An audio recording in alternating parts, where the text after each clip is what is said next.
Okay, y'all, so I said I had a new video series coming to my channel, and this is a prequel to the series, and it'll tell you a little bit more about what I'm making a series on. So, today we're going to be making a series about photography and cameras. So, I started out the series' first episode telling you a little bit about my background into why I got into photography and things like that. I was interested in photography when I was younger, but I didn't fully get into it until like my senior year of high school. But I'll explain that a little bit more on the next episode. But like I said, this is a prequel video, so I can tell you a little bit more about cameras before you hop into the series. So I'm just going to go over a few basics right now. When you first get your camera, I ordered this one from eBay. It came with a camera bag. It came with an extra lens, but we're just going to look at the camera itself.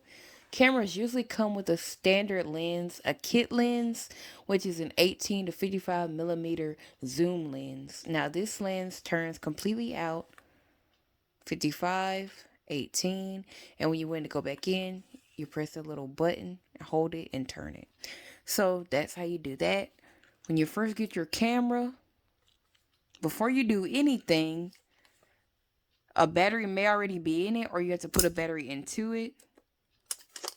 Alright, so you insert the battery into the battery slot. You look at the top of your camera, put that switch on, rotate your zoom lens,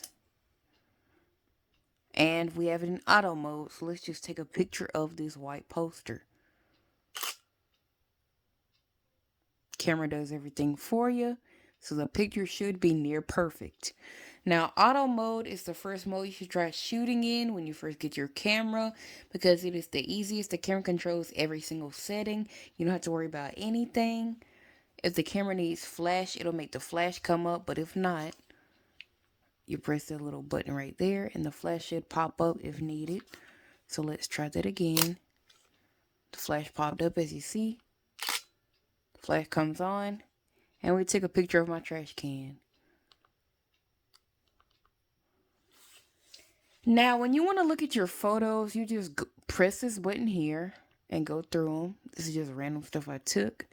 Press that to go back to the home screen. Press that to go to your photos. Alrighty, and then here's the menu button. You go through all the settings. I pretty much have my camera set to settings that I just played around with that I like. You set the time and all that. I don't have to redo that, but just go through the settings and set everything that you would like.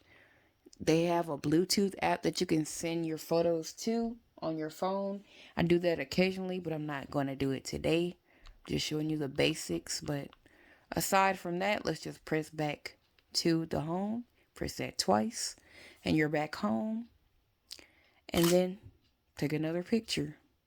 Now let's press that. So on this screen here, this is the auto home screen. Here is the shutter speed. Here's the aperture. Come back. And here's the ISO. The ISO is how bright it is in here. It adjusts, the camera adjusts for the brightness. Let me see if I can get that to come up longer. The aperture is how wide open the camera lens is. And the shutter speed is how fast the camera shutters when you click it. So it shutters at 1/25th of a second. So the aperture is 5.6. I'm going to put a chart to explain all these things up, but I will have episodes on them. I'm thinking the episode order is going to be, this one is camera basics, setting up your camera. The first episode will be me explaining why I got into photography and all that stuff. Put that down. I'm going to set it down as I talk. The first episode is why I got into photography, a little bit on auto photography, and why you should get an entry-level DSLR if you want to become a photographer.